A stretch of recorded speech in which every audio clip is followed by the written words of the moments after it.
ఇక డీజీపీ శివధర్ రెడ్డి ముందు మావోయిస్టు నేతలు లొంగిపోయారు. ఇప్పుడు ఆ లైవ్ చూద్దాం. బాధ్యతలు నిర్వహించి ఇప్పటికీ అదే బాధ్యతలో ఉన్నాడు.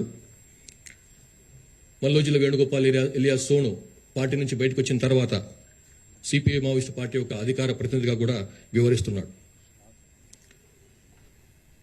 ప్రస్తుతం పోలిట్ బ్యూరో మెంబర్గా సెంట్రల్ మిలిటరీ కమిషన్ సబ్ ఇన్ఛార్జిగా ఉంటూ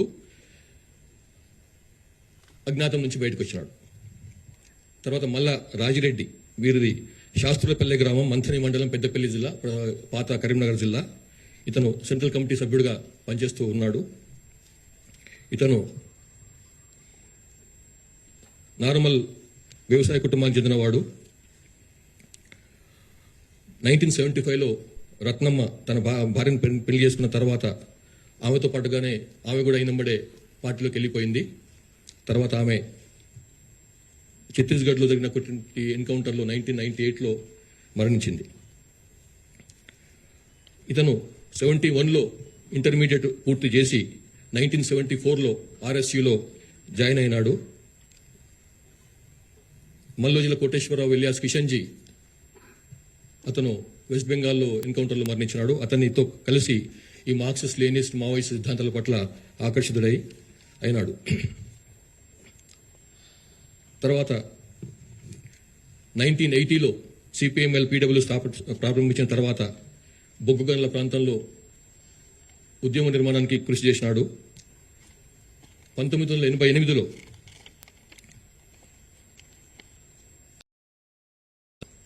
ఆదిలాబాద్ జైలు నుంచి తప్పించుకొని పారిపోయి, సబ్ జైలు నుంచి పారిపోయి 1989లో మళ్లీ అజ్ఞాత జీవితం మొదలుపెట్టినాడు. సాగర్ నాయకత్వంలోని మంగి, ఆదిలాబాద్ జిల్లా మంగి సాయుధ దళంలో పనిచేసినాడు. సరే, ఇవన్నీ డీటెయిల్స్ అన్నీ మీకు.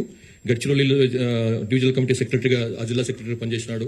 తర్వాత 87లో దండకారణ్య కమిటీకి, అప్పుడు పెట్టినటువంటి పీడబ్ల్యూ పెట్టినటువంటి దండకారణ్య కమిటీకి తొలి కార్యదర్శిగా నియమితుడైనాడు. అంతకుముందు ఫారెస్ట్ కమిటీ కార్యదర్శిగా కూడా పనిచేసినాడు. 1990లో సెంట్రల్ కమిటీ సభ్యునిగా నియమితుడై దండకారణ్య స్పెషల్ జోనల్ కమిటీకి గైడ్ చేసేటువంటి బాధ్యతలు అతనికి అప్పగించారు. 2001లో సౌత్ వెస్ట్ రీజనల్ బ్యూరోను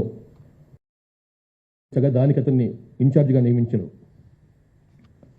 తర్వాత 2007లో జరిగినటువంటి యూనిటీ కాంగ్రెస్లో అతన్ని పోలిట్ బ్యూరో సభ్యునిగా నియమించారు. అంటే టాప్ 5-6 అతను ఒకడన్నమాట. 2007లో కేరళ రాష్ట్రంలో సంస్థాగతపరమైనటువంటి కార్యక్రమాల కోసం పోయినప్పుడు అక్కడ అరెస్ట్ అయినాడు. మళ్ళీ 2009లో జైలు నుంచి విడుదలైన తర్వాత మళ్ళీ అజ్ఞాతవాసం ప్రారంభించాడు. 2010 నుంచి 16 వరకు ఛత్తీస్గఢ్ ఒడిశా సరిహద్దు సిఓబి స్పెషల్ జోనల్ కమిటీ కార్యదర్శిగా పనిచేశాడు. తర్వాత 2017లో ఒడిశా రాష్ట్ర కమిటీకి కూడా సెక్రటరీగా ఉంటూ దానికి మార్గదర్శకత్వం వహించారు.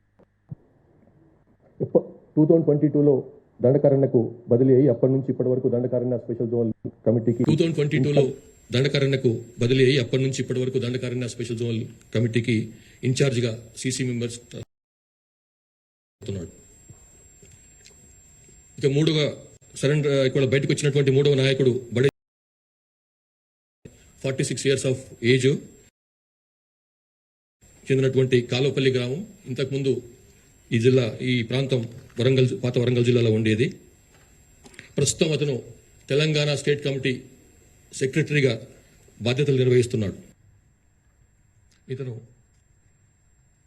కాలోపల్లికి చెందినటువంటి 10 ఎకరాల, తండ్రికి 10 ఎకరాల భూమి ఉన్నది.